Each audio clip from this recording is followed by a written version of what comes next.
Вице-премиерот и министер за надворешни работи на Бугарија Екатерина Захариева изјави дека текстот на договорот за добрососедство со Македонија е финализиран и дека нејзината земја нема намера да води нови преговори.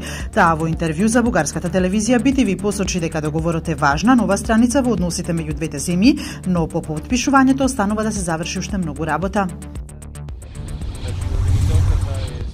Обвинителот Гаврил Бубевски од специјалното јавно обвинителство рече дека ниту една држава не би сакала да има разузнавач обвинет за злосторничко здружување. Бубевски ова го рече на седницата на апелацискиот суд на која беше разгледана жалбата на Киро Тодоровски, вработен во Агенцијата за разузнавање, а обвинет за злосторничко здружување во предметот Титаник за изборни измами и манипулации, кој се жали на одземањето на пасошот. Најстариот син на американскиот претседател Доналд Трамп помладиот и поранешниот шеф на неговата предизборна кампања, Пол Манафорт, на 26 јули ќе сведочат пред Комитетот за правосудство на американскиот сенат, соопшти комитетот.